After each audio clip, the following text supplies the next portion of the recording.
Joel Rufino dizia: a esquerda não tem que ter uma política de segurança pública, a esquerda tem que ter uma política de proteção dos direitos. O que o Alessandro Barata dizia: não é direito à segurança, é segurança dos direitos, né? Olá, pessoal, bem-vindos ao 53º episódio do podcast Segurança dos Direitos, o seu podcast semanal sobre a segurança pública, a questão criminal, direito penal, processo penal, criminologia e áreas afins.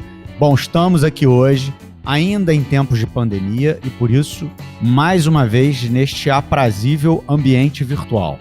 Quem vos fala é Rafael Borges, e o episódio de hoje promete ser um episódio muito especial. Quem está aqui comigo hoje é a queridíssima amiga e professora Daniele Maia, que se dispôs a conversar com a gente sobre um tema muito interessante. E eu, ainda conversando com ela nos bastidores, falava que, dentre todos os temas que a gente já abordou aqui no podcast, esse, sem dúvida, foi o que eu menos visitei durante a minha vida acadêmica e profissional, que é o Sistema Interamericano de Direitos. Sobre isso que a gente vai falar aqui hoje, sobre o Sistema Interamericano de Direitos. Vamos falar um pouco sobre a Corte, vamos falar um pouco sobre a Comissão Interamericana de Direitos Humanos, vamos falar um pouco sobre os procedimentos, sobre a forma como esses espaços podem ser acessados, sobre o tipo de decisão que esses espaços produzem. Vamos conversar um pouco sobre isso e vamos falar também sobre alguns casos específicos que envolvem o Estado brasileiro, que, como não poderia deixar de ser, digamos, meio habitué na Corte. Vamos explorar aí a Daniele para entender melhor as entranhas desse sistema e como que ele funciona e como que ele se opera. Só para lembrar vocês que nós estamos no Twitter, no perfil @seguedireitos, e praticamente todas as plataformas de áudio, né, que vocês já sabem. Temos também um e-mail, que é o seguranca2direitos@gmail.com. Não faltam ferramentas, canais e instrumentos para nossa audiência qualificada entrar em contato com a gente. Eu adoro conversar com ouvintes, receber feedbacks, receber dicas, sugestões, críticas, né? Muitos dos episódios aqui, inclusive, foram pensados a partir de críticas, de sugestões e de coisas que ouvintes colocaram pra gente.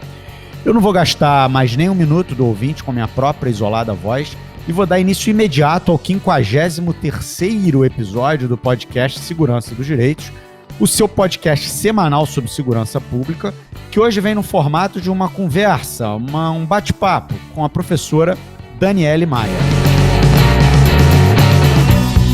Bom, Daniele, queria, em primeiro lugar, agradecer muitíssimo a você por ter aceitado o convite de estar aqui com a gente. Eu já tive o prazer de ter sido entrevistado, né? A gente conversou, bateu um papo lá no seu canal do YouTube, que eu vou pedir para você falar sobre ele também um pouquinho aqui com os nossos ouvintes. Eu acho que é um espaço muito interessante também de produção de conhecimento. O seu perfil no Instagram é um perfil muito ativo também e muito interessante na questão da produção de conteúdo. E quero que você faça essas pontuações todas aí pra gente.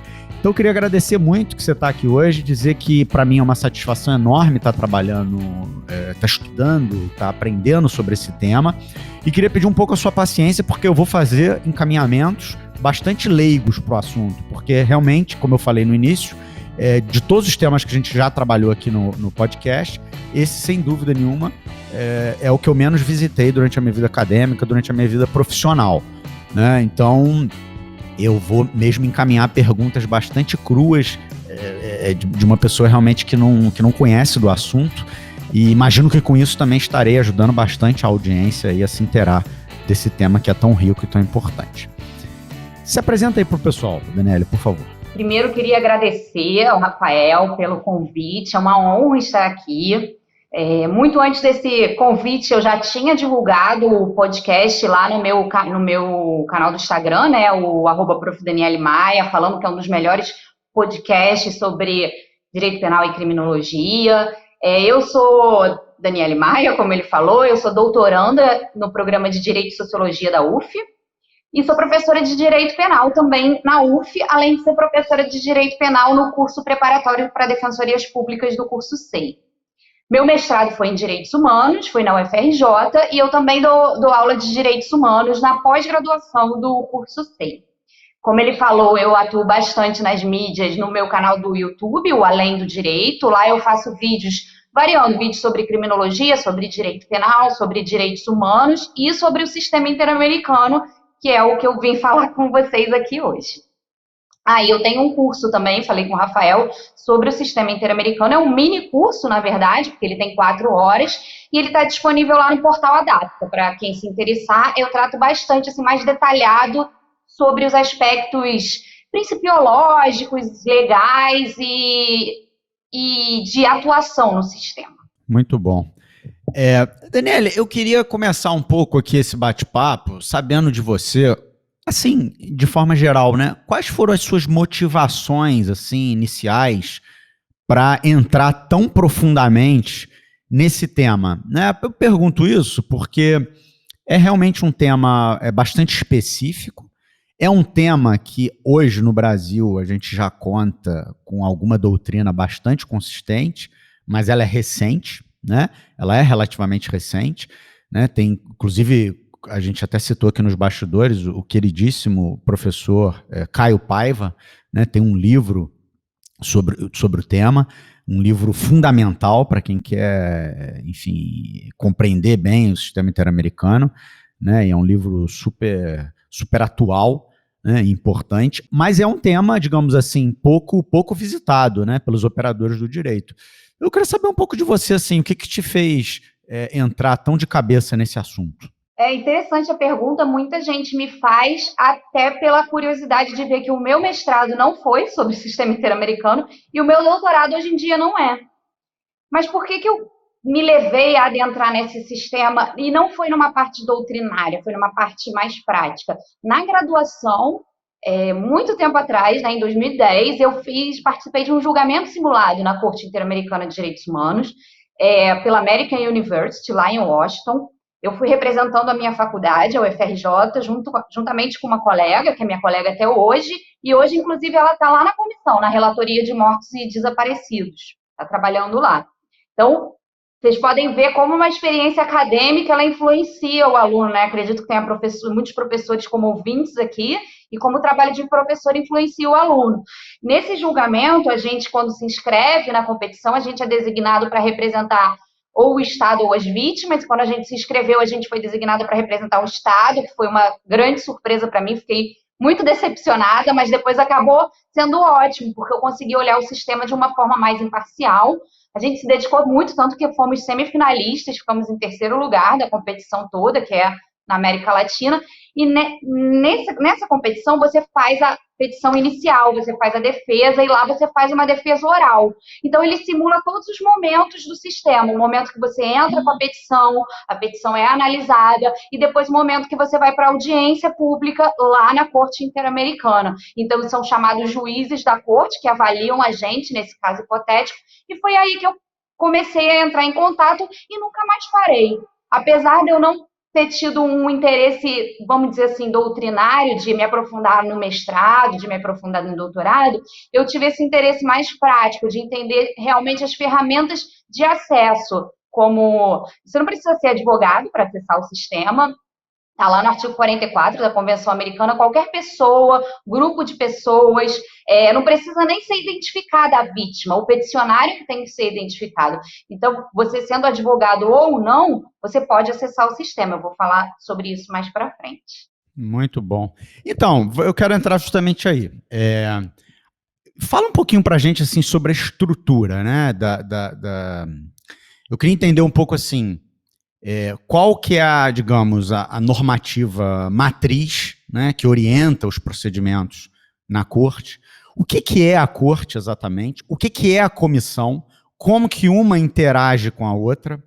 Queria saber também um pouco sobre a composição desses espaços. Bom, Rafael, o sistema possui diversos tratados e convenções de direitos humanos, mas o mais importante é a Convenção Americana sobre Direitos Humanos.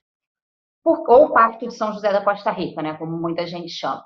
Por que ele é o mais importante? Porque ele prevê o sistema de petições individuais, ele prevê a composição da comissão, a composição da corte e o modo de funcionamento delas. Existe também o regulamento da comissão e o regulamento da corte, que detalha mais esses procedimentos, tá? Então, o Brasil, por exemplo, ele assinou a convenção em 92, mas ele somente reconheceu a competência da contenciosa da corte em 98. O que isso quer dizer? Quer dizer que, a partir de 92, ele se comprometeu aos 4 principais compromissos assumidos quando se assina a convenção, que é respeitar os direitos previstos, investigar possíveis violações que estão ali previstas também, punir os responsáveis e modificar a legislação interna quando ela está em desacordo com as diretrizes obrigatórias da Convenção. E como que isso é feito, essa modificação da legislação interna? Eu trouxe uns casos para vocês. O caso Maria da Penha, caso super conhecido, talvez o mais conhecido, é um caso que tramitou só na comissão. E a gente vai entender isso, que o sistema ele é composto da comissão e da corte. O caso Maria da Penha ficou só na comissão. A comissão, ela não tem a competência de condenar ninguém. A comissão, ela apenas afirma que, no entender dela, aquele Estado não está respeitando a convenção. E ela pode enviar aquele caso para eventuais sanções na Assembleia Geral da OEA e tal. Mas, nesse caso, nós tivemos a criação da Lei de Violência Doméstica. Então, foi um caso de modificação. Também teve um outro caso brasileiro, o caso José Pereira, esse é menos conhecido, foi sobre trabalho escravo. Também foi um caso que ficou na comissão, não chegou aí para a corte, mas o Brasil assumiu diversos compromissos, como, por exemplo, o compromisso de levar esses casos de trabalho escravo para a competência da Justiça Federal. Isso foi feito. Também foi modificada a nossa Constituição, a Emenda Constitucional 81 de 2014, que previu que as terras onde ocorresse trabalho escravo, elas seriam expropriadas, ou seja, sem direito à indenização. Tudo isso foi fruto desse acordo, esse compromisso de modificação da legislação interna. E também trouxe um caso que é bem paradigmático contra o Chile, que é o caso Olmedo Bustos, ou A Última Tentação de Cristo contra o Chile. E aí tem um detalhe, vocês vejam que os casos todos eles têm um apelido.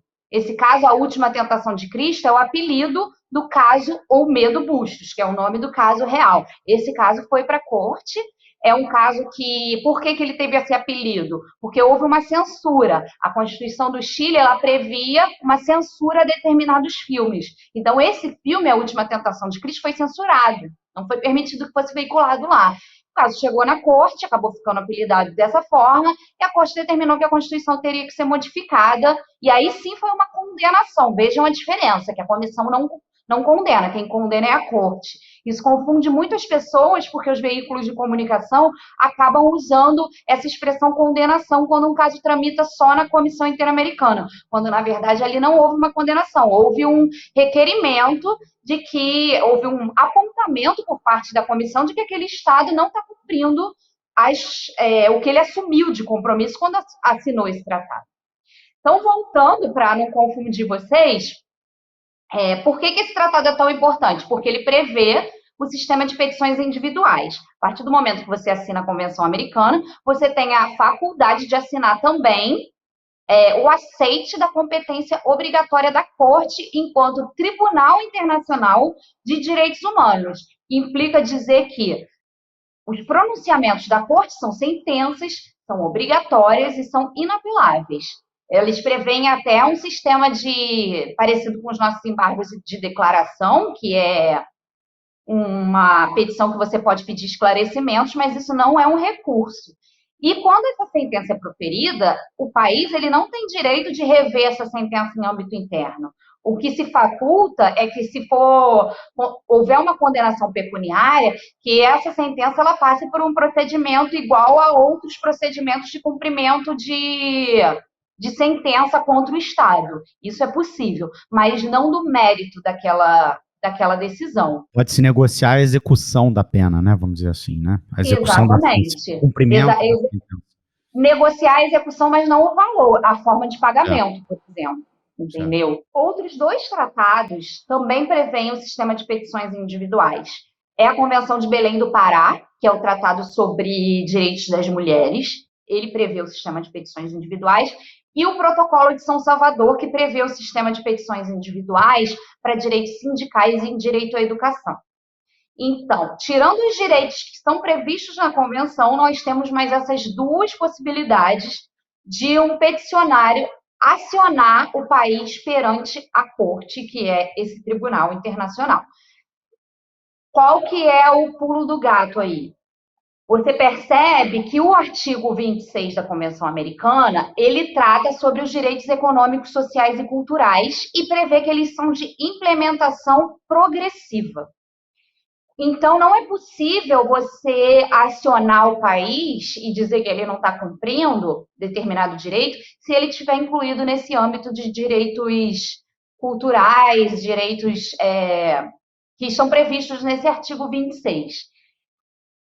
O que os advogados começaram a fazer e a Corte começou a adequar? É o que a gente chama de greening, de esverdeamento dos direitos humanos. Eles começaram a pegar a tutela do meio ambiente e tutelar isso perante a Corte através da violação indireta do direito à vida, violação por ricochete. Então, o que nesses casos sobre meio ambiente, e aí a gente pode colocar até aquela medida cautelar contra o Brasil de Belo Monte, que também ficou bem famosa, é uma tutela do direito à vida indireta, violação indireta do direito à vida através da não proteção do meio ambiente, que em tese não poderia ser tutelada pela Corte, já que é de implementação progressiva e não de implementação obrigatória. Então, esse foi uma mudança jurisprudencial bem interessante. Entendi. Aí, Daniele, o que você está dizendo, então, é que além daqueles direitos que tem previsão expressa lá na Convenção, também os direitos ligados à questão de gênero e também os direitos ligados à questão sindical e trabalhista também podem ser postulados perante a Corte, a partir dessas duas alterações que você trouxe para a gente, né, normativas. Isso mesmo, Rafael. A competência da Corte, ela se vincula aos direitos previstos na Convenção Americana, aos direitos relativos à mulher, que são os direitos previstos na Convenção de Belém do Pará, os direitos sindicais e os direitos à educação, que são aqueles que estão previstos no Protocolo de São Salvador, como com direito a petições individuais, os demais não têm essa ressalva, e mais dois que eu quase ia esquecendo, que é a Convenção sobre o Desaparecimento Forçado e a Convenção para Prevenir e Punir a Tortura. Esses dois tratados também prevêem o direito a petições individuais e a Corte pode se manifestar em relação a eles. E me explica uma coisa, Nelly, a Corte ela fica em Washington, né? Desculpa, a comissão fica em Washington, né? Isso. E a Corte fica em Costa Rica. A comissão, ela também pode postular perante a Corte, né? Mas a Corte também pode receber postulações de outras pessoas, físicas e jurídicas. Quem é que está habilitado a postular perante a Corte? É só a comissão? Quer dizer, o sujeito que quiser chegar à Corte tem que obrigatoriamente passar pela comissão? Ou existe a possibilidade de um peticionamento direto, vamos dizer assim? O peticionário não pode acionar a Corte, ele não tem esse ius postulante perante a Corte, só a comissão ou o Estado. Mas é muito raro, só aconteceu uma vez e não foi nem julgado o mérito do caso, que foi o caso Viviana Galardo, que um Estado acionou a Corte. Isso é possível, mas praticamente não. O Estado aciona contra outro Estado?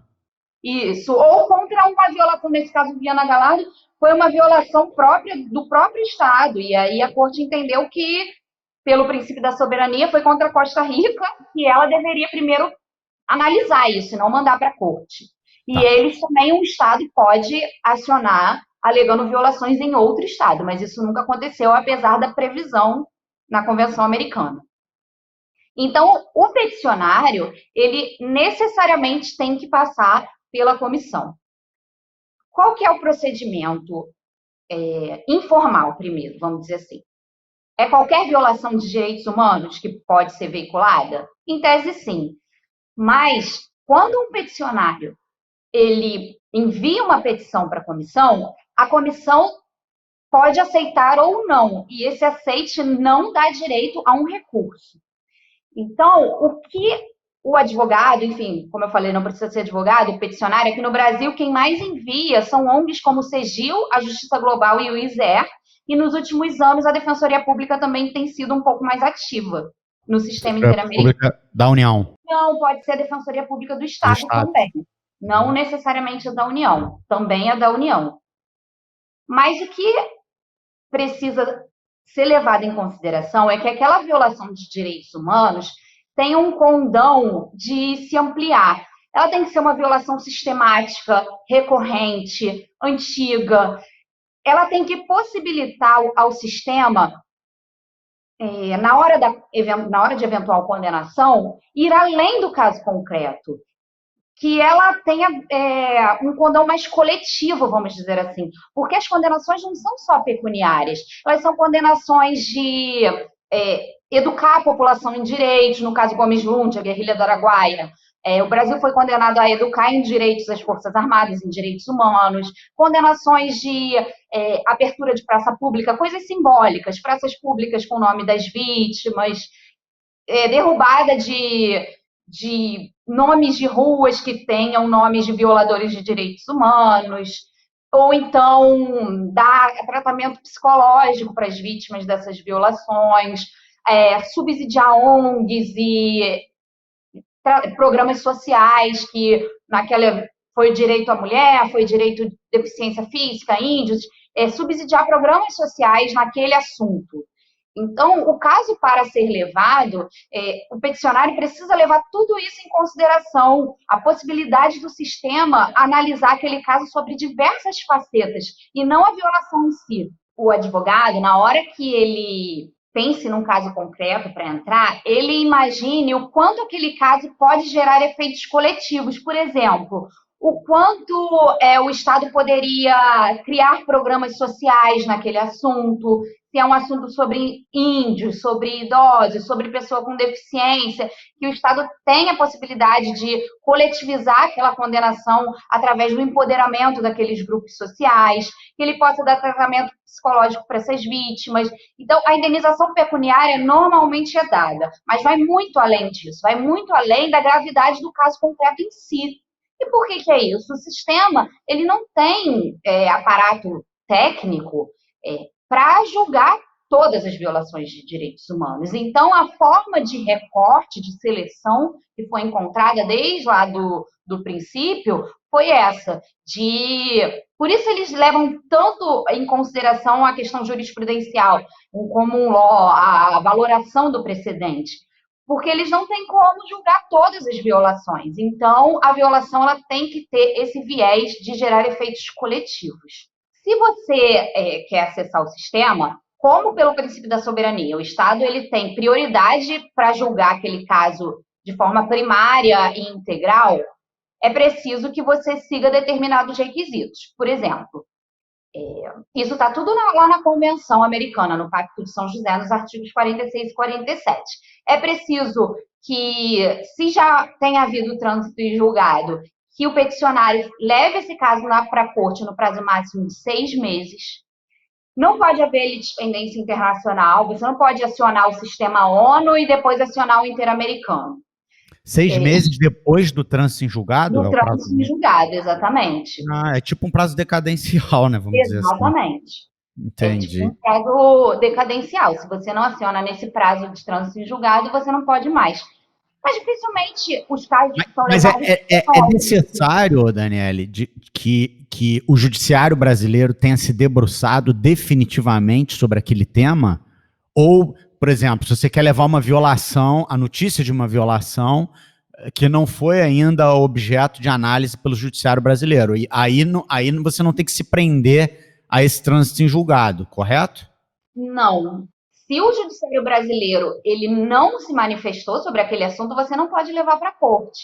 Exatamente pelo princípio da subsidiariedade, pelo princípio da soberania. O Estado ele tem que ter oportunidade, primeiro, de avaliar, de se manifestar sobre aquilo.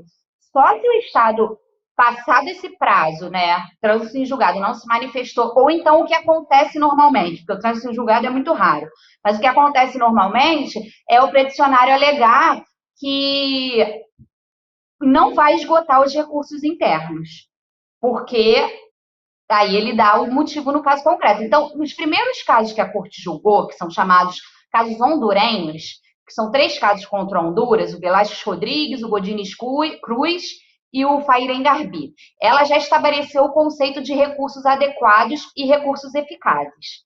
Então, se os recursos do país são adequados e eficazes, eles têm que ser esgotados. Se o peticionário não vai esgotar os recursos que o Estado tem à disposição, ele tem que dizer que não vai esgotar porque eles não são adequados e não são eficazes. O que significa isso? O recurso adequado é o recurso que tem a função dentro do sistema interno idôneo para proteger a situação jurídica infringida. Eu sempre dou para os meus alunos o exemplo do habeas corpus. Se uma pessoa está privada de liberdade no Brasil, ela não pode acionar o sistema interamericano. Ela tem que entrar com habeas corpus.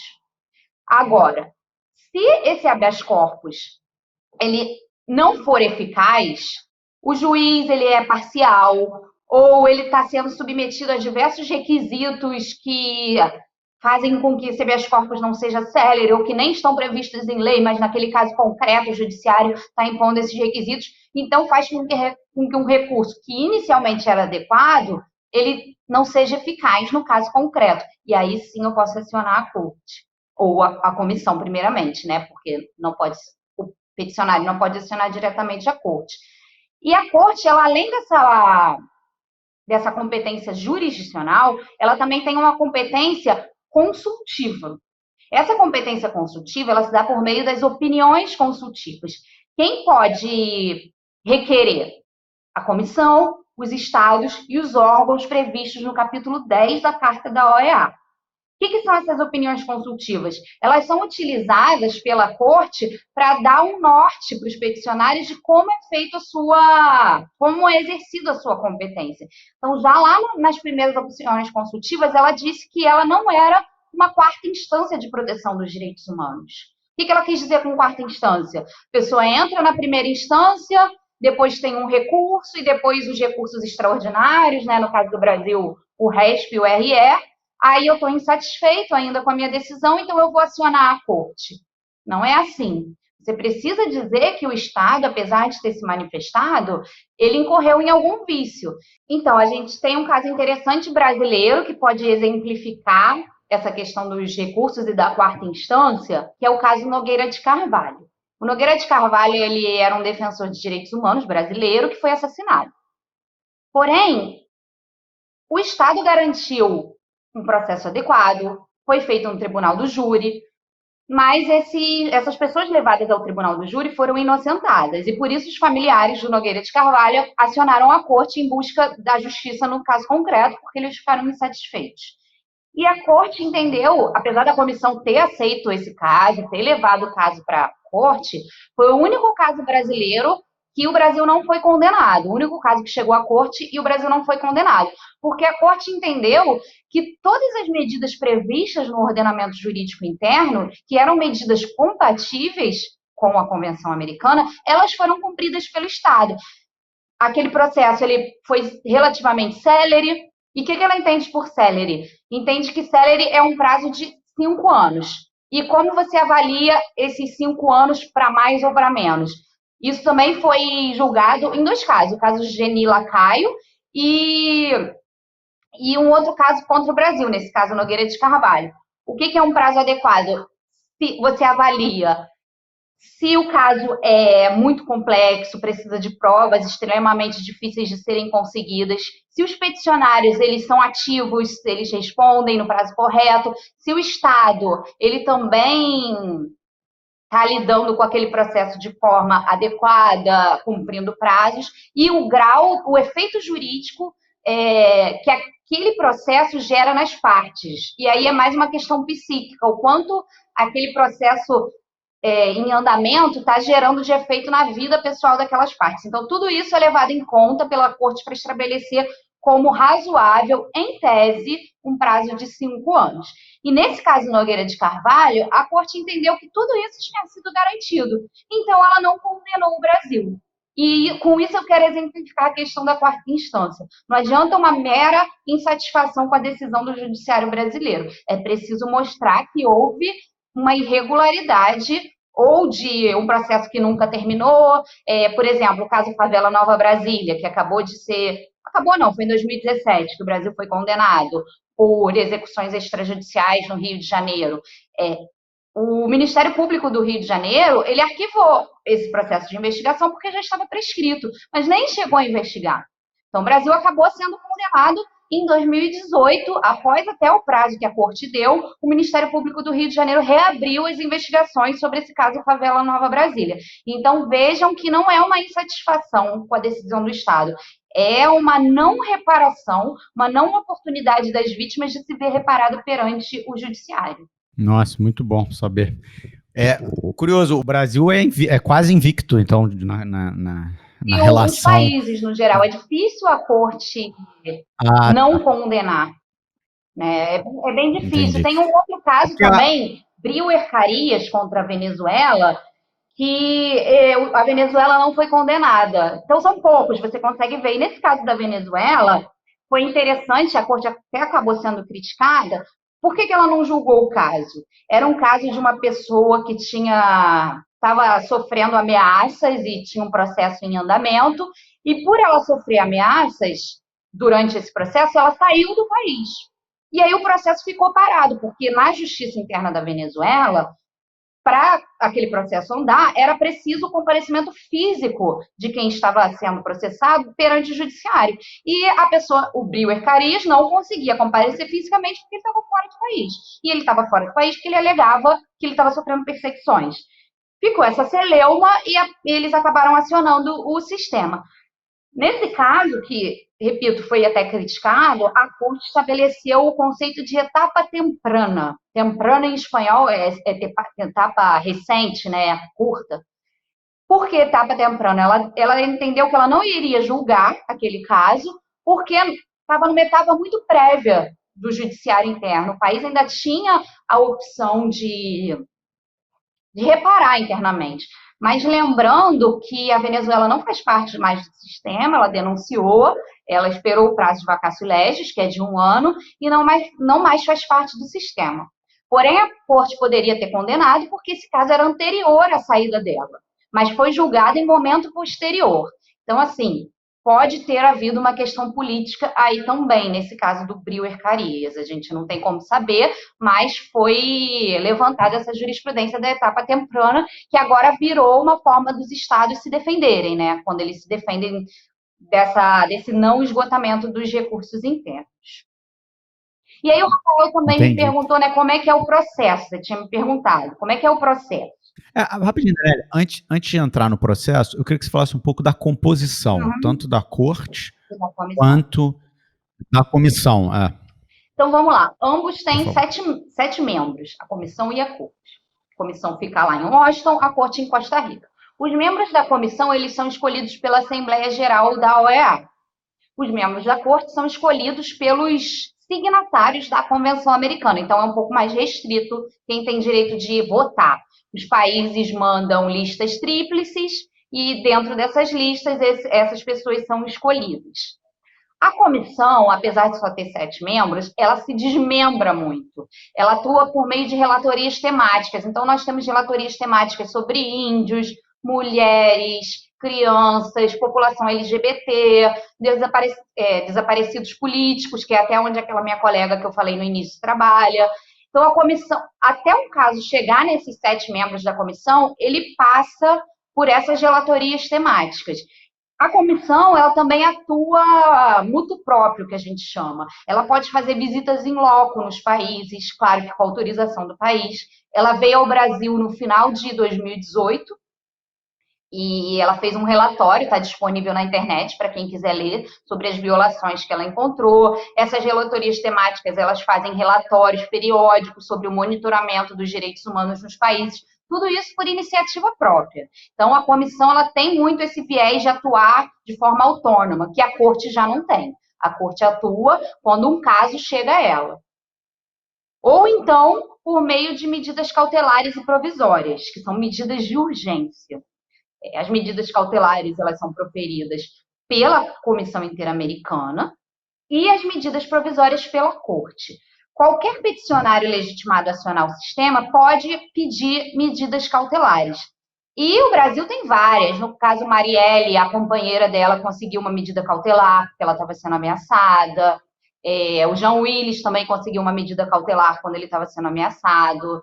Nós Estudo da comissão. tudo da comissão, porque só a comissão pode pedir as medidas provisórias à corte. E muitas vezes acontece que uma medida chegue como cautelar e a corte pega essa medida, porque não está sendo cumprida, e envia à corte para que ela se manifeste. E aí ela vira uma medida A provisória. comissão envia.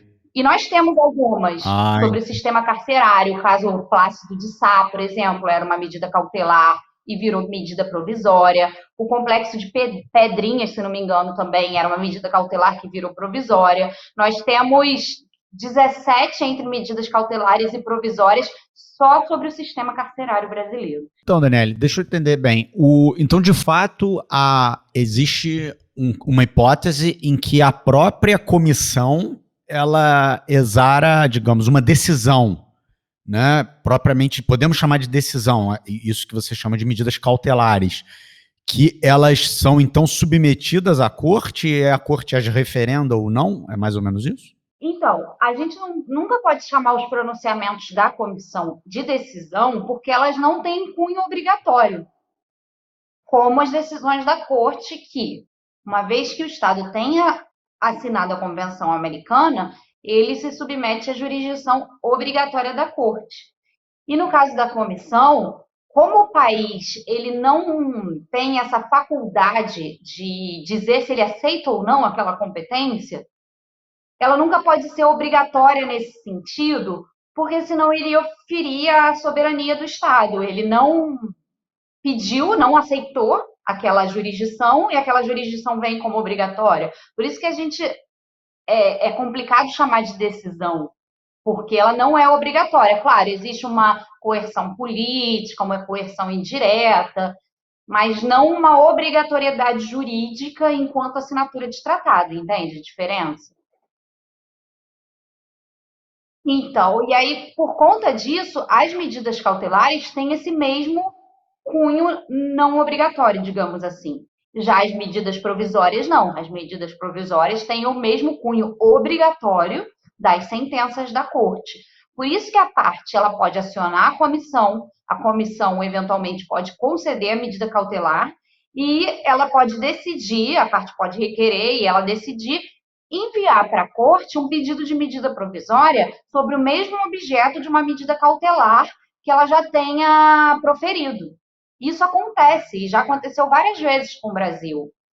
A gente tem o Instituto Plácido de Sá, que era uma medida cautelar e virou uma medida provisória, sobre o Instituto de Reeducação de Menores. A gente tem o Complexo de Pedrinhas, que é um complexo penitenciário que começou como uma medida cautelar, a comissão fez o requerimento à corte e virou uma medida provisória. As partes nunca podem acionar diretamente a corte para pedir uma medida provisória, a não ser que o objeto seja um caso concreto que esteja sendo julgado, e aí sim, sobre aquele objeto daquele caso já sendo julgado na corte, aí sim as partes podem requerer que seja proferida uma medida provisória. Mas se o caso não está na corte, nem as partes, nem o Estado podem fazer esse requerimento, só a comissão. Então se o caso já está tramitando na corte, a parte tem, digamos assim, uma capacidade postulatória temporária, vamos dizer. Ela pode requerer diretamente à corte. Sim, a medida provisória. Uhum. Entendi. É a única possibilidade. Entendi, interessante. Requerer. Entendi. Daniele, há duas coisas que eu queria te perguntar. Primeiro, o sistema interamericano, ele de alguma forma se relaciona com o sistema da Organização das Nações Unidas, da ONU? Essa é uma primeira pergunta. Ou são coisas completamente diferentes, estanques, enfim, independentes? São completamente independentes. Completamente, assim. Elas se relacionam no sentido de mesmo objeto de proteção. Então, a gente tem uma Convenção de Direitos das Mulheres do Sistema ONU, temos uma do Sistema Interamericano.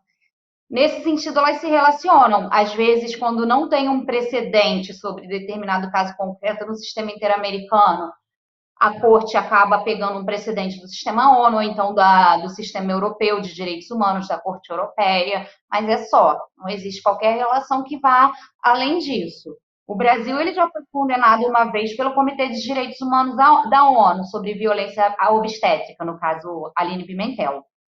mas ele não tem outras condenações de direitos humanos nesse sistema internacional, não. O mais ativo para reparar violações no Brasil é mesmo o sistema interamericano. E em termos de Américas, assim, qual sistema que você acha que é mais eficiente? É o sistema interamericano mesmo? Sim. Na verdade, é o único que existe com um tribunal internacional nas Américas, né? É o único que existe com um cunho de obrigatoriedade, caso o país tenha aceitado se submeter à jurisdição quando assinou o Pacto de São José da Costa Rica, a Convenção Americana. A gente tem a Corte Europeia, o sistema europeu, a gente tem o sistema africano, que é mais recente, mas também existe, também tem uma corte, uma comissão, e tem o sistema ONU, que vale para todos, mas o mais ativo de apreciar casos concretos nas Américas é o sistema interamericano. Entendi. E tem, nesse mesmo sentido, tem alguma relação o sistema interamericano com o Tribunal Penal Internacional? Do mesmo modo que não tem com a ONU, também não tem. Só que o TPI ele tem um objeto bem diverso, né? O TPI julga pessoas por crimes que estão previstos lá no Estatuto de Roma, que é... Genocídio, crime contra a são 4 humanidade. objetos: genocídio, crimes contra a humanidade, tem mais 2. Que são Mais os objetos do TPI. E crime são de guerra objetos e crime de agressão. Isso, exatamente. E aí muita gente tem se perguntado, né, sobre essa questão que a gente está vivendo, da pandemia, as atitudes do governo e tal. O que seria mais fácil, assim, a gente conseguir uma reparação no sistema interamericano ou no TPI? Eu diria que é no sistema interamericano, porque no sistema interamericano você processa o Brasil. Então, lá você vai processar a pessoa do presidente. Então, isso implica muitas outras coisas, implica uma apresentação dele, e a condenação vai ser uma condenação de prisão dele, e não uma condenação, como eu falei no início, de reparações coletivas. O objeto da condenação é diferente. Eu não estou entrando no mérito de viabilidade ou não viabilidade de eventuais crimes praticados pelo presidente. Estou falando da questão sistêmica. O objeto de proteção do TPI, que ele eventualmente condenaria, é a pessoa do governante, do presidente, por aqueles crimes. Sobre a Comissão Interamericana nesse contexto de pandemia, nós tivemos a Resolução 1 de 2020, lá de abril, no início de abril, na qual ela deu instruções para os países da América sobre como proceder nesse contexto de pandemia e direitos humanos. O enfoque dessa resolução foi genérico e foi sobre grupos minoritários, como negros, mulheres que sofrem violência de gênero, os LGBTI+, povos indígenas. Mas especificamente sobre o Brasil, nós tivemos dois pronunciamentos, ambos agora da segunda quinzena de julho. O primeiro deles foi uma denúncia de um grupo de órgãos da sociedade civil, um grupo de ONGs, na qual eles denunciaram o governo Bolsonaro por alterações no marco legal de enfrentamento à Covid, desinformação, subnotificação desses casos de Covid e os sucessivos descumprimentos de isolamento social por parte do presidente e o incentivo desses descumprimentos que ele fez direto ou indiretamente às outras pessoas. Então essa foi uma denúncia feita, essa denúncia ainda não foi aceita, ela só foi apresentada. Mas nós tivemos também um deferimento de medida cautelar, uma medida de urgência também na segunda quinzena de julho, em favor dos povos indígenas Yanomami. E essa denúncia, essa medida cautelar deferida, ela foi apresentada pela Associação desses Yanomami e também pelo Conselho Nacional de Direitos Humanos. Eles, em conjunto, apresentaram esse pedido de medida cautelar em favor desse grupo de indígenas e foi deferido pela comissão. Essa medida cautelar bem recente. Entendi. Então, vou deixar uma dica para a audiência. Tem um podcast muito interessante chamado Roteirices, do Carlos Alberto, e recentemente ele entrevistou o Márcio Sotelo Felipe, é um grande advogado, foi procurador-geral do Estado de São Paulo, e falando um pouco sobre essa questão do direito internacional e, digamos, as possibilidades de Bolsonaro ser responsabilizado, né, em algum nível pelo Tribunal Penal Internacional. Vale a pena, quem tiver interesse no assunto, aprofundar ou ouvir lá o Roteirices. É um episódio recente, não sei exatamente qual, mas é um episódio relativamente recente, que está lá de muitíssima qualidade.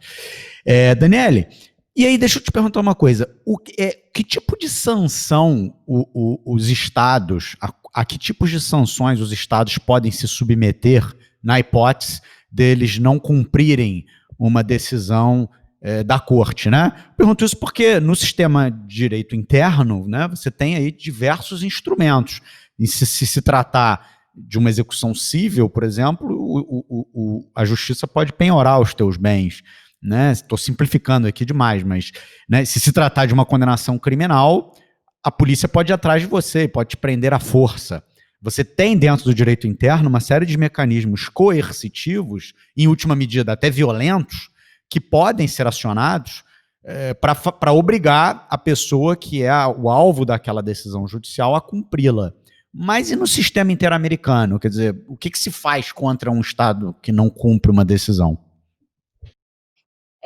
Você tocou no calcanhar de Aquiles de todos os tribunais internacionais. É a questão da coercitividade. Não existe uma polícia internacional que obrigue um Estado a cumprir a sentença. E isso enfraquece, obviamente, o sistema, mas não existe uma polícia internacional, não tem o que fazer nesse sentido.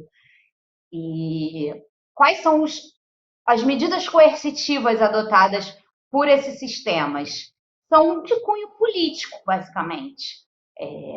O caso normalmente é levado para a Assembleia Geral da OEA, e aí o Estado pode sofrer sanções econômicas também, além das políticas, alguns tipos de embargos, pode ser proibido de votar em determinadas decisões, mas não vai além disso, além da questão política. Então, o papel da sociedade civil, da Defensoria Pública, quando sai uma sentença da corte, é de extrema importância, para não deixar aquele caso cair no esquecimento e fazer uma pressão pública, política, para que o Estado cumpra aquela decisão.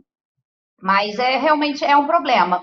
Mas isso não quer dizer que... Por isso que eu gosto de trazer sempre os casos concretos. Não quer dizer que não adiante de nada. Tanto que adianta que a gente tem modificações na nossa legislação, a gente tem programas sociais que são abertos após uma condenação. Como eu falei, depois do Favela Nova Brasília, que o Brasil foi condenado, o Ministério Público do Rio reabriu as investigações contra aqueles policiais que já estavam encerradas. Então, ela é cumprida, mas não vou dizer para você que ela é 100% cumprida em 100% dos casos. Infelizmente, não é. Essa é a verdade. A Lei Maria da Penha, ela resulta em algum nível de alguma intervenção da corte ou não tem nada a ver? Não, é um caso no âmbito estrito da comissão. E por quê? Da comissão, mas teve sistema interamericano envolvido. Explicando o motivo quando eu falei com vocês. O que aconteceu? O caso Maria da Penha é anterior a 98. O Brasil ele aceitou a competência contenciosa da corte em 10 de dezembro de 1988. Qualquer caso anterior a isso, a corte não poderia se manifestar em tese. E o caso Maria da Penha foi isso. É um caso anterior a 98, que os peticionários levaram para a comissão, que é o primeiro momento. E o que acontece quando o caso chega na comissão? Ela analisa e ela elabora um primeiro relatório, que chama o relatório 50, que está previsto no artigo 50 da Convenção. É um relatório sigiloso, o Estado não pode publicar esse relatório, nem os peticionários, e nesse relatório a comissão ela determina que os Estados façam diversas modificações, ou atuem dessa ou daquela forma, de acordo com o caso concreto. No caso Maria da Penha, como era anterior a 98, a comissão falou, não vou levar esse caso à corte, porque ela não tem competência, mas o Estado deveria modificar sua legislação interna, deveria atuar para combater mais a violência doméstica, e aí o Estado acabou criando a Lei Maria da Penha depois desse pronunciamento, mas não foi uma condenação. E é interessante porque um novo caso sobre violência doméstica, bem similar ao Maria da Penha, chama Elizabeth Selman, ele foi levado à comissão. Só que esse caso é posterior a 98, então a comissão aceitou processar esse caso, e é muito possível que ela decida levar à corte dessa vez, porque dessa vez é possível ter uma sentença sobre violência doméstica, sobre questões de gênero, que não foi possível no caso Maria da Penha por causa dessa questão temporal.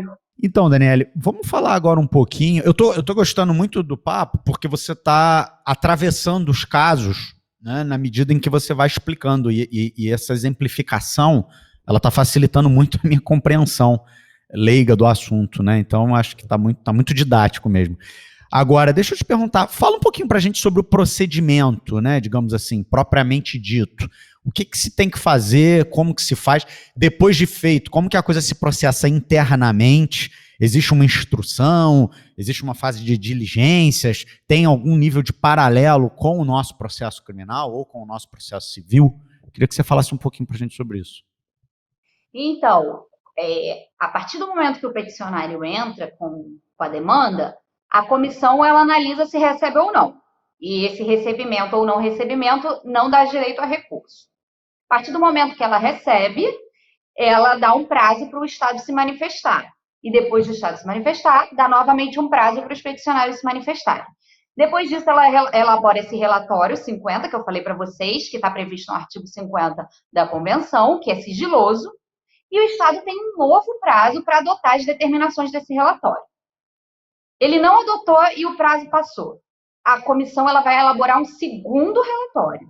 Esse segundo relatório ele é público. E nesse segundo relatório ela pode determinar diversas coisas. Ela pode determinar que o caso vá para a corte, que ele não foi resolvido no âmbito da comissão, então ele vai para a corte.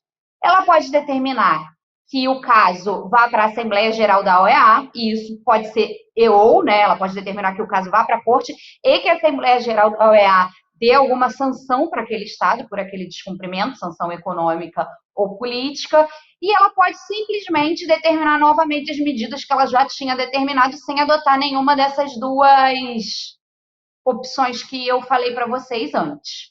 E a partir do momento que o caso chega na corte, a corte ela analisa, e isso é uma crítica muito forte que se faz ao sistema interamericano, porque no sistema europeu de direitos humanos não existe mais a dupla admissibilidade desde 98, com o protocolo 11. A Comissão Europeia, ela analisa o caso, vê se os recursos internos foram esgotados ou não. Quando ela envia para a corte vai julgar só o mérito.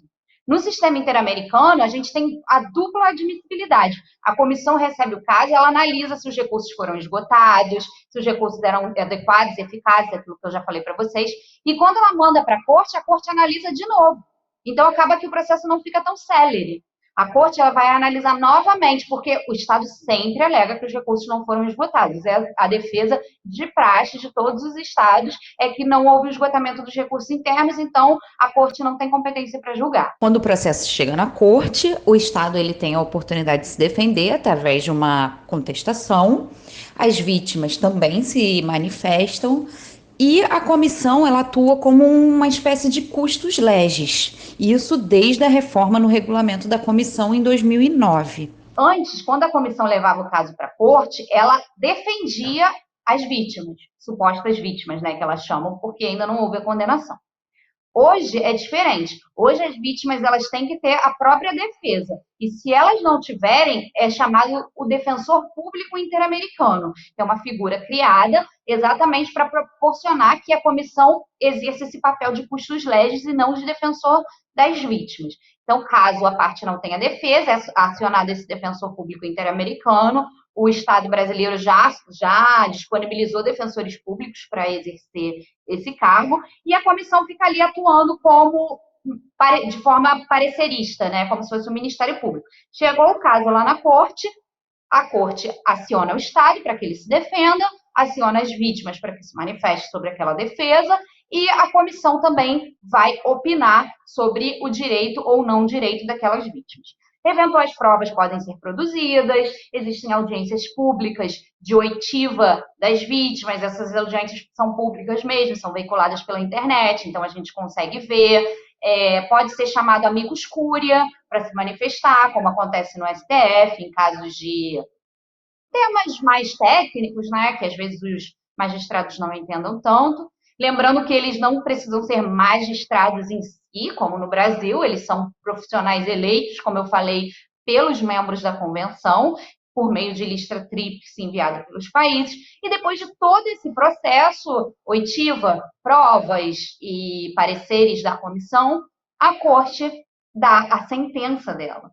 E nessa sentença, ela, além de afirmar se o direito foi ou não violado, normalmente ele foi, mas existem alguns casos, como eu falei, que a corte isenta o país, ela dá as medidas que vão muito além da pecuniária, vão nesse sentido de educação em direitos humanos e medidas que possam coletivizar essa proteção. Depois dessa sentença, existe um monitoramento que permanece sendo feito pela corte. Então, se você acionar lá o site da corte, você vai ver que numa mesma sentença tem vários pronunciamentos, que são esses monitoramentos periódicos. A corte dá, olha, no prazo de 1 ano, eu quero que o Estado faça essas e essas medidas. E aí, passou esse 1 ano, ela faz uma nova ela dá uma nova manifestação, com base em quê? Com base em relatórios enviados pelo Estado e com base em relatórios enviados pelas vítimas e também pela comissão, que, como eu falei, pode atuar de forma autônoma. E aí ela dá uma sentença de monitoramento, que ela chama. E aí fala, olha, isso não foi cumprido, isso foi, reconheço que essa parte foi cumprida. Então, é bem interessante você olhar, existem pushings lá no site, como o do STF e do STJ, tanto a corte como a comissão, elas têm esse mecanismo de pushing. Você pode selecionar o país e o assunto e eles enviam para você semanalmente, diariamente. Você faz lá o filtro que você deseja e eles enviam. E você pode consultar. Eu sugiro sempre que seja feita a consulta, apesar do site existir em português, sugiro que seja feita em espanhol ou em inglês, porque o site em português, infelizmente, é muito desatualizado. Então, às vezes, você nem encontra os casos brasileiros. Então, mesmo quando a pesquisa é feita sobre casos brasileiros, é interessante que você faça a pesquisa em espanhol ou em inglês. Eu faço em espanhol, porque a maioria dos pronunciamentos são feitos em espanhol, então eu confio mais que o site em espanhol é o mais atualizado. Então, quando eu tenho que fazer a pesquisa, eu faço em espanhol. E aí lá você consegue filtros para acionar a O português jurisprudência. também é língua oficial da corte. Todas essas são línguas oficiais da corte. Mas na prática, infelizmente, não é assim. Tá. Por isso que eu dou essa sugestão para quem quer acionar, pesquisar a jurisprudência, porque às vezes você faz os filtros, apesar do português ser idioma oficial, nem todos os casos estão traduzidos para português. Então, às vezes você quer pesquisar sobre violação de direito à honra. Aí você vai lá, faz os filtros e tudo mais em português e aparecem 5 casos, e em espanhol aparecem 15. Então, é mais interessante você fazer a pesquisa em espanhol. Eu particularmente faço. Perfeito, perfeito. Agora, Daniele, fala um pouquinho pra gente, assim, dentre os casos que já assim, submeteram o Brasil, quais você enxerga como mais emblemáticos, né? Me parece que o Brasil já tem aí mais de uma dezena de condenações na corte, né? Pelo que... São condenações mesmo, são 8. 9 se você contar o caso que foi para a corte e não foi condenado. Mas atualmente nós temos... Né? E atualmente nós temos 2 casos pendentes de julgamento. E são 2 casos paradigmáticos no sentido de que um deles, que chama Fábrica de Fogos de Santo Antônio de Jesus, é um caso sobre trabalho escravo e trabalho infantil no interior da Bahia. Era uma fábrica de fogos e ela explodiu. Essa explosão, e aí matou pessoas, enfim. Essa explosão ocorreu no dia 11 de dezembro de 98. Então, veja como a questão temporal é importante. O Brasil aceitou a competência da corte no dia 10 de dezembro de 98. Então, por um único dia, vai ser possível que a corte se manifeste nesse caso. Agora, no outro caso que está pendente de julgamento, que é o Barbosa de Souza, por que eu também considero ele paradigmático? Exatamente pelo oposto. Foi um caso que ocorreu antes do aceite da competência, que está lá na corte. É um caso sobre feminicídio, o assassinato de uma mulher, e a corte acionou mesmo assim. O que ela costuma fazer nesses casos? Ela foca nas questões processuais, nos artigos 8 e 25, garantias judiciais e proteção judicial, respectivamente. E o que ela faz? Ela considera, quem entrou com esse caso foram os representantes dos pais dessa mulher assassinada. E qual que é a alegação? A alegação não é o direito à vida da mulher. Isso não pode ser tutelado pela corte porque ocorreu em data anterior ao aceite da sua competência. O que pode ser tutelado? Violações permanentes de direitos humanos por não ter sido feito o processo judicial adequado, o processo não finalizou até hoje, os pais não receberam resposta, ninguém foi processado e passou pelo tribunal do júri em relação à morte dessa pessoa. Então, a condenação, nesse caso, se vier, virá na forma de uma violação permanente de direitos humanos por negação de acesso à justiça. E essa negação de acesso à justiça, ela viola a integridade psíquica dos pais, ela viola o direito ao... Enfim, aí a corte vai usando de um raciocínio jurídico para tutelar aquele caso que foi anterior, mas que ela quer condenar o país mesmo assim. E por meio disso, ela pode se manifestar por políticas de prevenção ao feminicídio, pode se manifestar por educação em direitos da população masculina, que acaba agindo desse modo e culminando num assassinato de mulher por questões de gênero, mesmo que o caso seja anterior a 98. E o Brasil, ele teve essas condenações que eu te falei, né? A primeira condenação do Brasil, eu particularmente acho interessante, porque é sobre uma pessoa que vivia numa clínica psiquiátrica vinculada ao SUS, mas era uma clínica privada. Então, aí você já vê que o Estado, ele não pode se eximar de responsabilidade por ser uma clínica privada. Foi uma violação que ocorreu no país e ainda era uma clínica vinculada ao SUS. E essa pessoa, o Damião Ximenes Lopes, é o nome desse caso, ela morreu por torturas e a ausência de cuidados básicos dentro dessa clínica.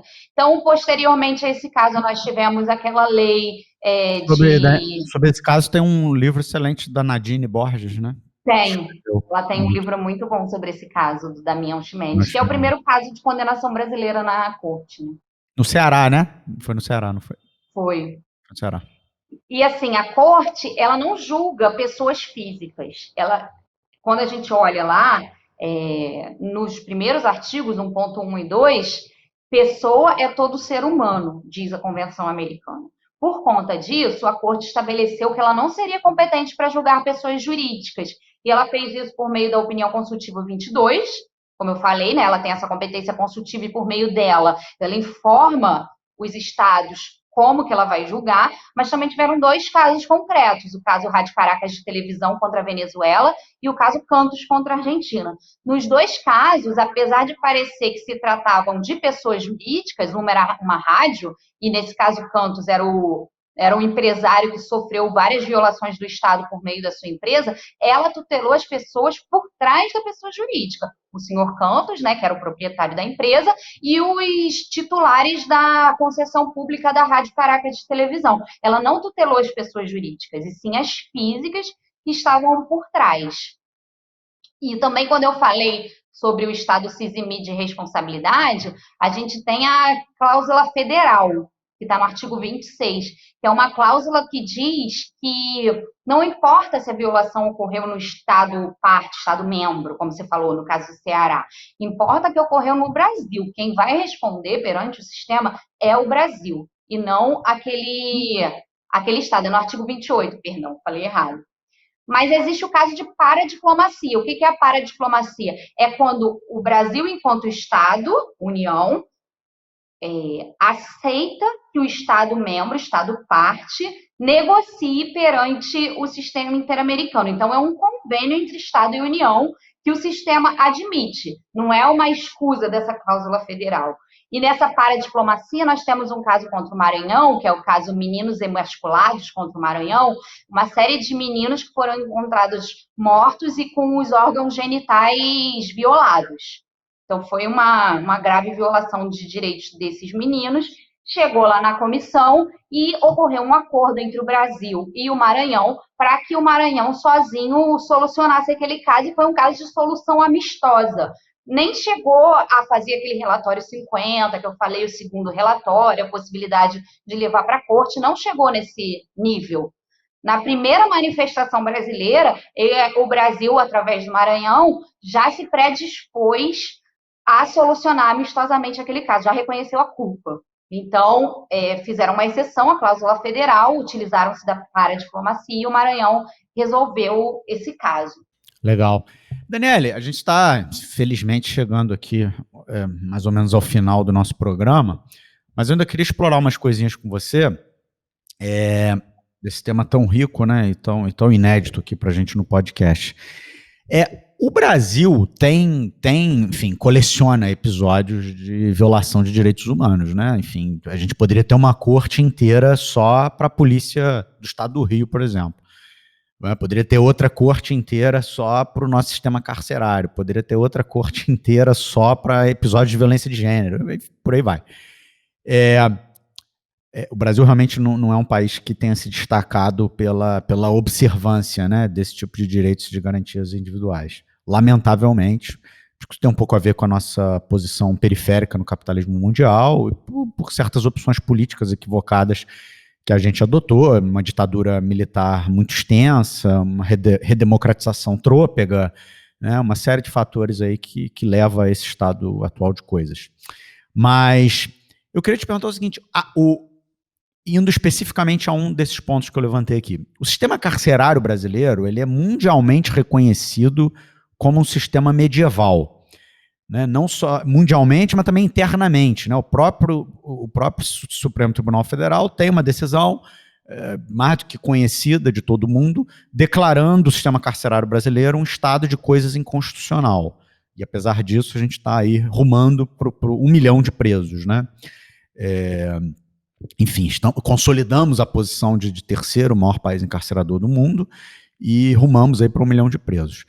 Bom, você acha que o sistema interamericano ele pode ser eficiente numa tentativa nossa, de pessoas que militam, pessoas que estão na trincheira de defesa de direitos humanos, para de alguma forma, o que eu vou falar aqui é uma heresia, mas para que a audiência nos entenda, mas para, de alguma forma, humanizar o sistema carcerário brasileiro.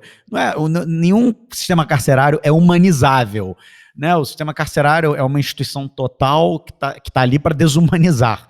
Mas eu digo assim, você acha que o sistema interamericano pode ser eficiente para, de alguma forma, fazer com que as cadeias brasileiras não sejam um espaço que protagoniza de forma tão intensa a produção de morte, produção de doença, produção de neutralização de uma determinada camada social, racial da nossa sociedade? Você acha que que é um bom caminho para a gente tentar travar essa luta? Então, eu trouxe até uma série de casos concretos relativos à questão criminal, porque eu achei que seria interessante para os ouvintes do podcast, e eu vou começar, então, por esse caso da população carcerária.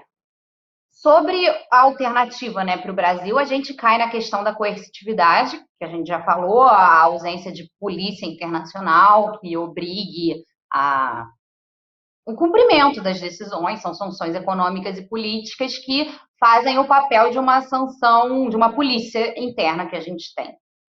Mas, sim, eu acredito muito no sistema, eu acho que ele não anda tão rápido quanto uma decisão interna, mas ele anda. E ele anda no sentido de fazer o país progredir lentamente, mas modificando políticas públicas pontuais que, no saldo, acabam sendo muito positivas. O que eu quero dizer é o seguinte, apesar das decisões do sistema não serem cumpridas na íntegra, nós estamos muito melhor com o sistema interamericano, com sistemas internacionais de proteção dos direitos humanos no geral, do que sem eles. Agora, sobre a população carcerária especificamente, nós já tivemos, foi feito um levantamento entre 2000 e 2010 e o sistema interamericano proferiu para as Américas 52 medidas cautelares ou provisórias sobre o sistema carcerário. 17 delas são do Brasil. E o que ela fala nessas medidas? Ela estabelece parâmetros do que seria, como se fosse, a gente tem as regras de Mandela, que estabelecem os parâmetros para os reclusos. Nessas decisões, a corte ou a comissão, se for uma medida cautelar, estabelecem como que o preço deveria ser tratado. No caso do Complexo de Pedrinhas, ou então de Curado, Jorge Santana, são casos brasileiros lá, né? No caso Plácido de Sá, ela estabeleceu que deveriam ser garantidos médicos para aquela população, espaço mínimo para dormir, para higiene pessoal, coisas que a gente já tem previsto na nossa legislação, muitas vezes, e que não é cumprido. Mas a Corte, isso tudo que eu acabei de falar para vocês, são medidas cautelares e provisórias que são emergenciais. Mas eu trouxe aqui um caso concreto contencioso que a Corte decidiu enquanto Tribunal Internacional. Ela proferiu uma sentença, que é o caso Lori Berenson Mejia, contra o Peru.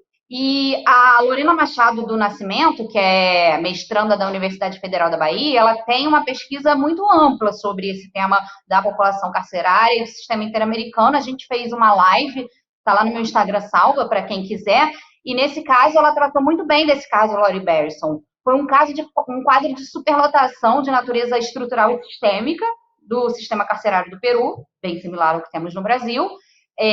A Corte determinou a inversão do ônus da prova nesse caso, porque entendeu que a vítima possuía uma particular vulnerabilidade por se encontrar encarcerada, enquanto o Estado teria muito mais disponibilidade de produzir provas. E nesse caso, a Corte aproveitou para reforçar essas medidas. A Lori Berenson foi posta numa prisão que era localizada numa altitude muito alta, que ela não estava acostumada, e conviver nessa altitude, enclausurada, sem direito adequado a banhos de sol e tudo mais, ocasionou diversos problemas de saúde nela, que é até o que a gente estava conversando, né, Rafael, naquela live que a gente fez no meu canal do YouTube, sobre as violações indiretas, né? A questão da tuberculose, quando a pessoa entra no sistema carcerário, foi 35%, né, que você falou, de chances de adquirir a tuberculose. Então, nesse caso, foi a altitude da localização da prisão ocasionou uma série de problemas à saúde da Lori Berenson, e tudo isso foi feito de forma padronizada pela Corte, de modo a dizer o que seria adequado ou não para uma pessoa estar encarcerada, né? E já que você falou que a gente já está chegando ao final, eu vou passar rapidinho pelos casos concretos que eu trouxe, porque, como eu falei para você, se algum dos nossos ouvintes deseja acionar o sistema, é muito importante que ele conheça profundamente a jurisprudência do sistema, porque é através dos casos jurisprudenciais que você escreve. Você vai escrevendo e contando os casos, você vai contando o seu caso através de outros casos já julgados para fazer o seu pleito ao final. É assim que eu vejo que as petições são mais aceitas do que as outras que são rejeitadas. Então, vamos lá. No caso Fermín Ramírez contra Guatemala, a Corte decidiu que foi violado o princípio da congruência, porque o Estado modificou a base fática de acusação, de imputação dos delitos, né, ao Fermín Ramírez durante o processo e não forneceu o contraditório ao Fermín Ramírez. E, além do princípio da correlação, ela entendeu que o juízo de periculosidade, que estava previsto na lei da Guatemala, assim como nós, infelizmente, também temos previsto na nossa legislação, principalmente na questão das medidas de segurança, ela decidiu que o juízo de periculosidade é uma expressão do direito penal do autor e que ele não deveria estar presente na aplicação do sistema penal do Estado. E foi além e disse que a reincidência é um outro mecanismo, mais uma expressão de direito penal do autor, e que não passaria pelo controle de convencionalidade. O que é o controle de convencionalidade? É o controle da legislação interna feita em vistas da Convenção Americana. É o controle que a legislação interna deve sofrer frente à Convenção Americana. Porém, a gente sabe que o STF, né, no recurso extraordinário 45300, entendeu que a reincidência é sim constitucional. Então, nós temos no Brasil um problema sério, né, que o STF decidiu que a Convenção Americana, por ter sido firmada de acordo com o artigo 5º, parágrafo 2º da Constituição e não o parágrafo 3º, ela é infraconstitucional. Ela é supralegal, mas infraconstitucional. Então, a interpretação do STF sobre a Constituição, que é o titular de interpretação, estaria acima da interpretação da Corte sobre a Convenção Americana, o controle de convencionalidade. Enfim, é um caso sério, a gente inclusive vai ter respostas sobre isso, porque a gente teve a DPF sobre a lei de anistia, né, que o STF julgou que ela era compatível com a Constituição, mas depois disso nós tivemos o caso Gomes Lund, o caso Guerrilha do Araguaia, que o Brasil foi condenado. E, depois disso, foi ajuizada uma nova DPF, que eu não estou com o número dela aqui, foi pelo PSOL, para ver o que deveria prevalecer, a decisão da Corte ou a decisão do STF. Então, o STF ainda vai ter uma nova oportunidade de se manifestar sobre esse assunto, mas, por enquanto, esse caso está parado. E, dando sequência aqui aos casos, a gente também tem o caso Lopes Alvarez contra Honduras e o caso Argelis contra a Argentina. Nesses dois casos, a Corte se manifestou sobre a prisão preventiva. Ela falou que a prisão preventiva, em abstrato, na legislação do Estado, ela pode ser compatível com a Convenção Americana. Agora, no caso concreto, ela pode se tornar ilegal e arbitrária. Por quê? Ela pode estar sujeita a uma duração excessiva. É uma medida cautelar sujeita a uma duração excessiva, ela pode se transformar numa medida punitiva e configurar adiantamento de pena. Então, ela determinou que as medidas, as prisões preventivas sejam sujeitas a revisões periódicas. E a gente pode ver que a gente teve recentemente essa modificação com a Lei 13.964 de 2019, vulgarmente, né, conhecida como pacote anticrime. A gente teve uma alteração no parágrafo único do 316 do CPP para prever a necessidade de avaliação da preventiva a cada 90 dias. E é exatamente o que a Corte falou nesses dois casos, no Argelis e no Lopes Alvarez, a necessidade de revisão periódica da prisão preventiva. Mas os tribunais superiores já estão falando que esse prazo não é peremptório. O judiciário ele é sempre criativo, né? Quando ele quer não implementar direitos e garantias individuais, né? Tem um prazo na lei, o prazo é explícito, né? Eu até aceitaria um debate de aplicação da lei processual penal no tempo, né? Enfim, esse debate seria até saudável, as prisões que já existiam antes, quanto elas deveriam ser revistas, etc, etc, mas uma vez superados esses 90 dias, é evidente que todas as prisões provisórias, cautelares, devem estar se submetendo a essa revisão periódica. Mas o judiciário já saiu com essa, de que o prazo não é peremptório. Então, a tendência é que isso daí seja uma norma, enfim, sem cogência, né, vamos dizer. Pois é, e é uma pena, né? Porque você imagina uma pessoa presa preventivamente num momento desse de pandemia, você nem sabe se ela vai ser condenada ou não, e ela tá lá enclausurada, sujeita a morrer de Covid, né? Enfim, coisas que nós passamos por esse tipo de interpretação da legislação. Deixa eu ver aqui, eu tenho mais 3 casos que eu trouxe para vocês, vou falar rapidinho. O primeiro deles é o Mohamed contra a Argentina, e a Corte tratou nesse caso do duplo grau de jurisdição. Ela entendeu que se uma pessoa é condenada pela primeira vez em segunda instância, ela tem que ter proporcionado o direito ao duplo grau de jurisdição. Mesmo assim, em um duplo grau completo, por recursos ordinários. Não adianta recursos extraordinários que tenham o seu objeto reduzido. E esse caso é interessante porque, se a gente pensar no Brasil, quando uma pessoa é condenada pela primeira vez em segunda instância, ela tem disponível o RESP e o RE, que são recursos extraordinários de objeto reduzido. Então, a nossa legislação, se a gente olhar detalhadamente, ela não está seguindo o que a Corte entende por duplo grau. E ainda por duplo grau, a gente tem o caso Barreto Leiva contra a Venezuela, que foi um caso citado pelo Celso de Mello na Ação Penal 470, para admitir os embargos infringentes para algum dos acusados, de modo a respeitar o duplo grau de jurisdição, que está previsto no artigo 8.2H da Convenção Americana. E nesse caso Barreto Leiva, e posteriormente num outro caso, que eu vou pronunciar como se escreve, porque eu não sei, enfim, para vocês entenderem, porque eu não sei se a pronúncia está certa. É no caso Liaquat Ali Alibuxi contra Suriname. Então, nesses 2 casos, a Corte decidiu que mesmo os detentores de foro privilegiado na Corte Suprema do país, eles devem ter disponível o direito ao duplo grau de jurisdição.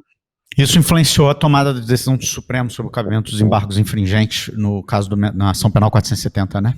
Exatamente. O ministro Celso de Mello citou esse caso e admitiu os embargos infringentes, e depois a gente teve até uma modificação no regimento interno do STF, né? Foi até posterior. Uhum. E o último caso que eu trouxe, que eu considero muito paradigmático, é o caso González, que tem o apelido de Campo Algodoneiro contra o Chile. Por que Campo Algodoneiro? Como eu falei, a gente tem esses apelidos. É um caso de feminicídio, e essas mulheres foram encontradas mortas num campo de algodão no México, perdão. E por isso o caso ficou conhecido como campo algodoneiro. Foi a primeira vez que a corte utilizou a expressão feminicídio. E aí ela fez uma explicação detalhada, que era uma analogia ao genocídio previsto no Estatuto de Roma, e foi a primeira vez que ela se utilizou disso, e ela ainda fez uma análise sistemática da Convenção de Belém do Pará para admitir o peticionamento individual nesses casos de violência contra a mulher.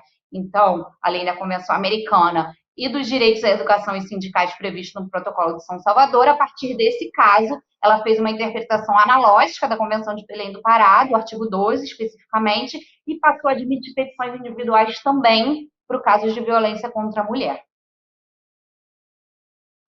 E são esses casos. Os livros, né, eu já falei para vocês, para quem quiser, né, se aprofundar, o livro de jurisprudências do Caio Paiva, tem esse livro sobre a Corte Interamericana enquanto Tribunal Constitucional do Siddhartha. Também tem meu curso, né, lá no Portal Adapta, quem quiser entender um pouco mais sobre o sistema interamericano.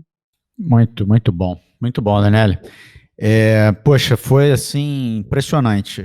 Realmente, a gente ter contato com um tema que a gente não conhece é muito legal, ainda mais nesses tempos, né, de violação tão sistemática a direitos e garantias individuais, saber que tem um sistema, enfim, que com algumas limitações consegue operar, consegue constranger, consegue criar algum tipo de constrangimento, acho que a palavra é essa mesmo, contra o Estado brasileiro, é algo que conforta, né, de certa forma, aí a nossa luta política, né, digamos assim.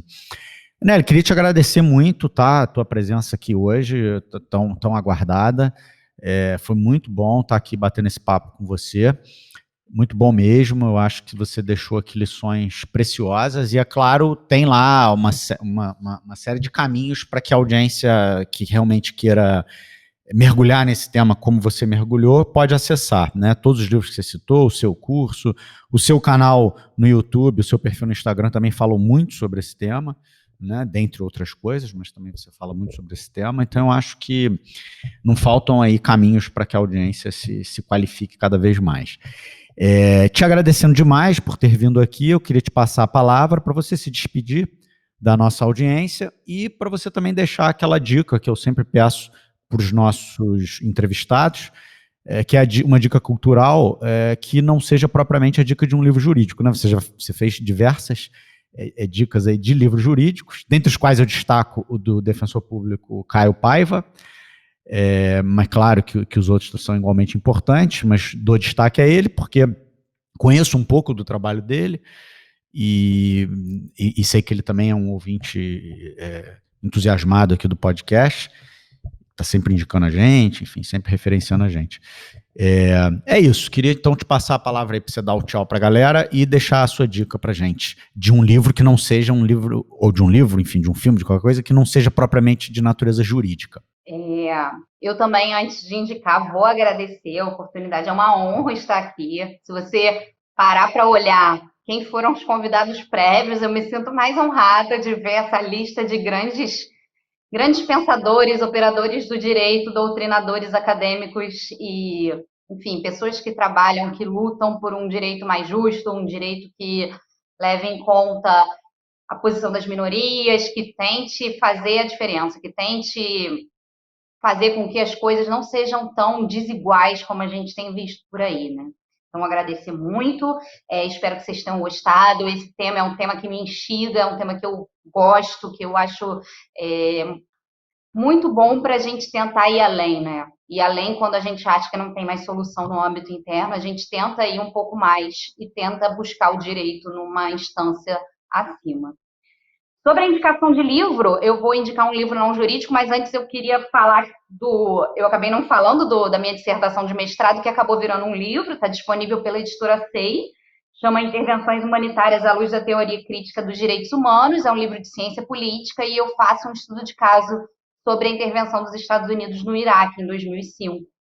E, enfim, ela é fruto da minha dissertação de mestrado, e é um trabalho que eu guardo com muito carinho. Agora, o livro que eu quero indicar é A Revolução dos Bichos, do George Orwell. Eu sou apaixonada por esse livro, mas nesse momento específico que estamos vivendo, né, esse momento político, eu acho uma forma muito leve de você tratar de um assunto muito sério.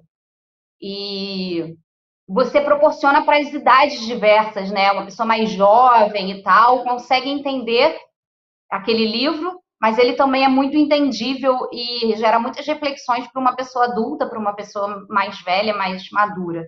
Eu acho um livro que eu guardo com carinho para sempre voltar a ele e lembrar sobre o que é o autoritarismo. É isso. Legal. Esse livro está sendo lembrado também, muito jocosamente, né, principalmente pela internet, por conta dos bichos, dos animais, né, irracionais, que recentemente protagonizaram episódios políticos bastante interessantes, né? Uma ema picou o Bolsonaro, uma cobra picou um garoto lá, enfim, de uma linha política meio esquisita, o cachorro do Paulo Guedes o mordeu. E por conta desses fatos todos, esse livro tem sido também por isso lembrado. Sem dúvida, George Orwell é um autor incrível e esse livro é fundamental para entender esse momento, né, essa quadra histórica que a gente está experimentando hoje, né, que é tão difícil, mas que também pode ser uma oportunidade, né, pode ser uma chance da gente se reinventar e, enfim, acessar outras margens mais democráticas, mais plenas de direitos e de garantias. Daniele, muito obrigado, tá? Foi muito bom estar aqui com você hoje e eu queria também agradecer a nossa audiência e deixar um grande abraço. Até a próxima semana, pessoal. Tchau, tchau.